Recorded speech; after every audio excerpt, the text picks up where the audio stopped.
The power of women in the electronic dance music scene shines through in the new documentary called Amplify Her. The film follows artists through intense professional highs and personal lows, interspersed with their own musical compositions and animated motion comics. Amplify Her is directed by Nicole Sorochan from Victoria, BC, and the artists include several from here in the Northwest. Please welcome Nicole and Adi LaFlamme, one of the artists featured in the film. It's good to see you guys, both of you. So how did this come about, this whole project?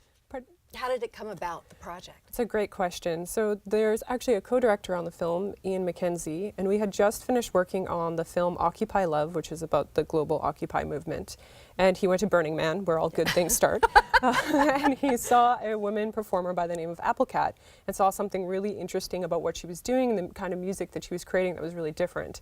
And so he turned to me and said, "Do you want to make a film about women DJs?" And I went, "Women DJs? We just finished a story about the Occupy movement."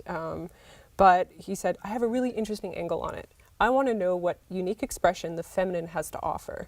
And so we decided to start investigating that, and it basically changed our lives. It changed your life in what way? I think for the most part, I didn't actually understand the question.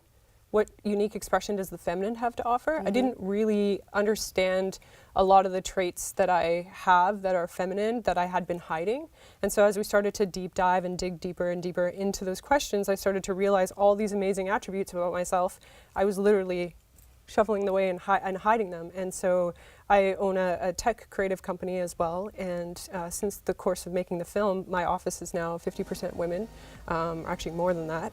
And I just started to realize and started to value more of what is unique about being a woman and Name one expression. of those for us, something that you had not realized before. Emotional intelligence, creativity, understanding how to see the larger picture in something as opposed to just trying to do something from A to B, really holistically looking at everything, really putting value on the idea that we are emotional and that there is actually very valuable relational stuff that happens when we actually get to be emotional in our lives. That's very well said, and it's a good thing for us to embrace, right? Because there are lots of messages in society that say put that away, but it's a valuable perspective to have.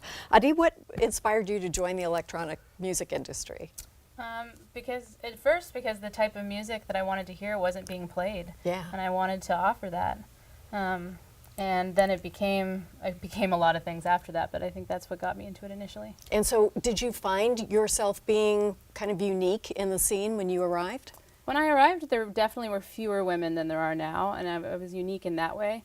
And it was kind of frustrating, actually, because I wanted people to listen to the music, but I think that a lot of the reaction I got in the beginning was, "Oh, she's a girl," right? Which happens anytime we show up for the first time, right. Or the first few times. So how do you think the industry has changed since you started your career? You've mentioned there are more women involved now, so has that changed the development of the music? I think it has. I think it definitely has. I think it's easier for women starting out now than it was when I started. When I first started, I was looking for someone to teach me, and I had a really hard time finding anyone. They were all men, and they all wanted to date me. And nobody wanted to just teach me. And I finally found someone with a girlfriend who was willing to teach me. Interesting. Yeah. Interesting. And so some of this stuff revolves around Burning Man. We have a clip from the documentary. I think we should change it to Burning Person sometime soon. But here's the clip.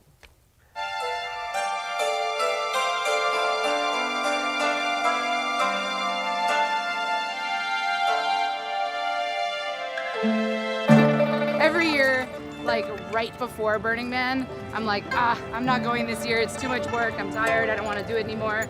And then I always end up here and I'm like, how did I ever doubt this? I have to go every year, and it's like a cycle. Here you have the lightest of the light and the darkest of the dark, Burning Man is a place where literally everything exists because you can create anything that you want. The rules just don't apply here. Beautiful. It's beautiful. So we can count on you every year then? Well, actually, this was the first year in a decade that I wasn't there. Oh, no. Yeah. But the world kept spinning, so next year maybe. So tell us about some of the other artists in the film. Well, there's Applecat, which was the initial inspiration and muse of the film. Closey, who's actually playing tonight at Nectar Lounge, that's sold out from France. Lux Moderna, who is very, I think, almost like Bjork-like in a sense, in the way that her music is really healing. Kaitami, who is a violinist extremist, 100 Drums, who also incorporates drum music. So there's about seven artists that are featured in the film, and then many other women that you see in the movie. It's fascinating stuff and a good kind of entree for people who maybe haven't listened to the music very much or don't know, what's out there, especially overseas. So it took about 5 years to put this whole thing together, correct? It did, yes. Tell me about that process. Well, it was really, at the beginning we actually got a lot of encouragement. We ended up, in Canada, we ended up with our funding really quickly. But ooh, you never hear that. You never hear that, right? Yeah, there was definitely time for this film, but then we ended up losing our broadcaster. The broadcaster ended up going into bankruptcy protection, so there was a whole huge amount of financing that we need to put back into the mix. So it's been a long journey, but it allows us to actually explore the characters in a way where you see more than just the music. You see their lives, you go into their bedrooms, you see how they've actually shifted and changed over the years. So sometimes taking a long time can be a favor. Exactly. The book, tell me about it. Yeah, so we, after we made the film, we wanted to answer our own questions. So the question being, what unique expression do women have in the world? And so what we realized when we were asking a lot of people questions, one of the things was this idea of being safe and feeling unstable and not really being able to come out into the world and express yourself. So we decided to answer our own question. We gathered 21 women on a remote island, Galiano Island, which is between here and Victoria, and we sounds like Wonder Woman right now. So what came out of it?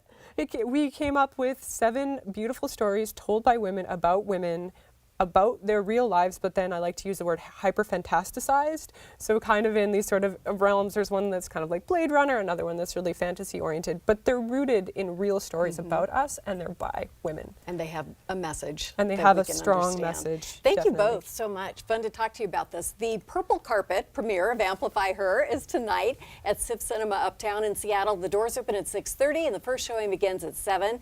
Please visit our website for more information, and we'll follow you, Adi, wherever you go and listen to your music. Coming up, a popular subscription dinner service is out with its first cookbook. We'll try a few recipes with Blue Apron after this.